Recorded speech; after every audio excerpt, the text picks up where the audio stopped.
ശ്ലോകം 6. സ്വിന്നസന്നതനുവല്ലരീ.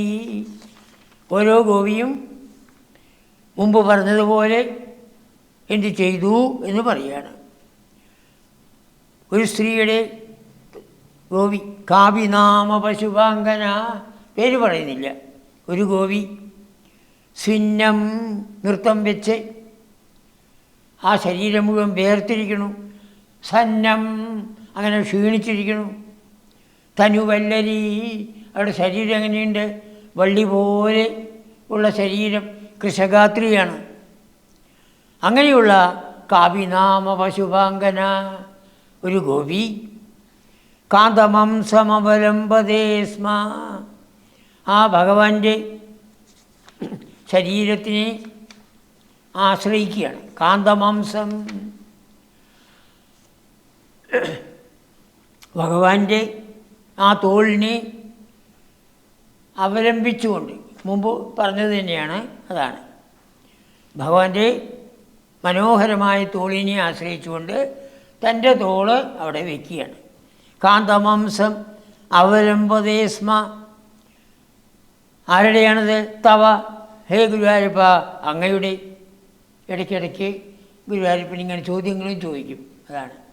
കാന്തമാംസമവലംബതേ സ്മ, കാന്തൻ്റെ തോളിനെ ആശ്രയിച്ചു എന്ന് പറഞ്ഞപ്പോൾ ആരുടെ? തവ, അങ്ങയുടെ. ഉടനെ ഭട്ടപാദമുനി അതിന് മറുപടി കൊടുക്കും. താന്തിഭാരമുകുലേക്ഷണ, എന്തുകൊണ്ടാണ് അവൾ അങ്ങനെ ചെയ്തത്? ഈ വിധത്തിൽ നൃത്തം ചെയ്ത് വളരെ ക്ഷീണിച്ചു. താന്തിഭാര മുകുലേക്ഷണ, അവൾക്ക് കണ്ണ് തുറക്കാൻ വയ്യ, കണ്ണങ്ങനെ അടഞ്ഞു പോവുകയാണ്, മുകുളമായി തീർന്നിരിക്കുകയാണ്.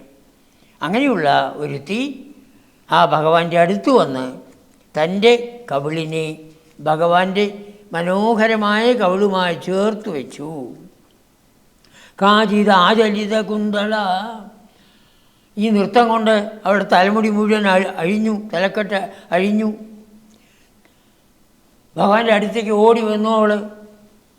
നവപടീരസാര ഘനസൗരഭം, പടീരം ചന്ദനം, നല്ല പുതുതായ ചന്ദനം, നവപടീര, ആ സാരം, അതിൻ്റെ സത്ത്, ഘനസൗരഭം, കട്ടിയിൽ ഭഗവാന്റെ ദേഹത്തിൽ തേച്ചിട്ടുണ്ട്, അതിൽ നിന്നുള്ളതായ സൗരഭ്യം.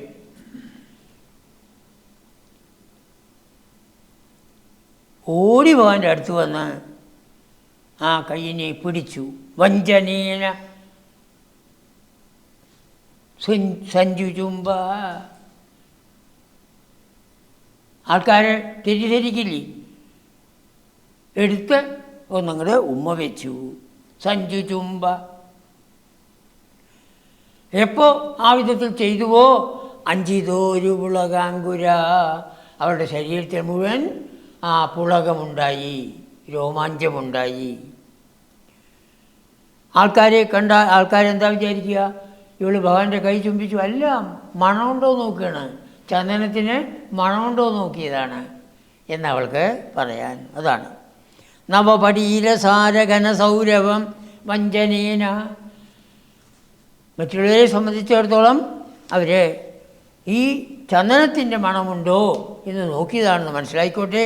തന്നെ സംബന്ധിച്ചോ സഞ്ചി ചുംബ, ഭഗവാനെ ചുംബിച്ചു, ഭഗവാന്റെ ഭുജത്തിനെ ചുംബിച്ചു. അഞ്ചിതോരു പുളകാങ്കുര, എന്തെന്നില്ലാത്ത ഒരാനന്ദം, ഒരു രോമാഞ്ചം ആ ശരീരം മുഴുവൻ ഉണ്ടായി. അങ്ങനെ അവൾ പരമാനന്ദം അനുഭവിച്ചു. ശ്ലോകം 7.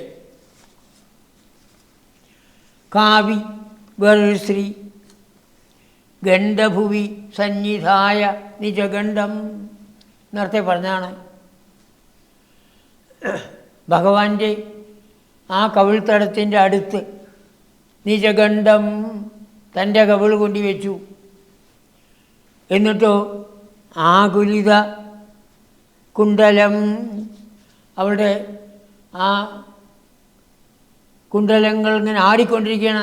ആ കുണ്ടലത്തോടുകൂടി ചേർത്ത്, ഭഗവാന്റെ കുണ്ടലത്തിൻ്റെ ഓട് ചേർത്ത് അതിനെ വെച്ചു. ആകുലിത കുണ്ടലം. അങ്ങനെ ചെയ്തപ്പോൾ അവൾ ഭഗവാന്റെ ആ ആ മുഖത്തിൻ്റെ അടുത്ത്, മുഖം വായയ്ക്കടുത്ത് എത്തി. തവ പൂഗചർവിതരസാമൃതം, അങ്ങ് ആ പൂഗം, പാക്ക്, മറ്റേ വെറ്റില, താമ്പൂലം, അത് പറഞ്ഞിട്ടില്ല അവിടെ. താമ്പൂലവും വെറ്റിലയും ചേർത്തിട്ടുള്ളതാണ് പൂഗചർപ്പിതം. ആ താമ്പൂലച്ചാറ്, ആ രസാമൃതം അന്വവാപ, അവൾ സ്വീകരിച്ചു. ഭഗവാന്റെ മുഖത്ത് നിന്ന് അവൾ സ്വീകരിച്ചു. അപ്പം അവിടെയൊന്നും മറ്റു ഗോപിമാർ കാണുന്നുണ്ട് എന്നുള്ള ചിന്തയില്ല, ഒരു ലജ്ജയില്ല. അപഗതത്രവ, നേരത്തെ പറഞ്ഞു, ലജ്ജയെല്ലാം വിട്ടിട്ടാണ് അവർ ഇതാവുന്നത്. ഓരോരുത്തരുടെയും വിചാരം ഭഗവാൻ എൻ്റെ സ്വന്തം, എൻ്റെ സ്വന്തം എന്നുള്ള. അങ്ങനെ ആ ഗോപി പുണ്യപൂരനിധി, എന്തുമാത്രം പുണ്യം അവൾ ചെയ്തിരിക്കുന്നു. പുണ്യത്തിൻ്റെ പൂരം, പ്രവാഹമാണ്. അതൊരു നിധിയായിട്ട് അവൾ കൊണ്ടുവന്നിരിക്കണം. അങ്ങനെയുള്ളതുകൊണ്ട് അവൾക്ക് ഭഗവാന്റെ മുഖത്ത് നിന്ന് ആ താമ്പൂലച്ചാറ് രസം സ്വീകരിക്കാൻ സാധിച്ചു. അന്വവാപ തവ പൂഗചർവിതരസാമൃതം. നോക്കണേ ഈ ഗോപികളുടെ ഭാഗ്യം. ആരെയാണ് അവർക്ക് കിട്ടിയിരിക്കുന്നത്? ഇന്ദിരാവിഹൃതി മന്ദിരം, ആ ലക്ഷ്മീദേവിക്ക് വിഹരിക്കാനുള്ളതായ മന്ദിരമല്ലേ ഈ ഭഗവാന്റെ ശരീരം.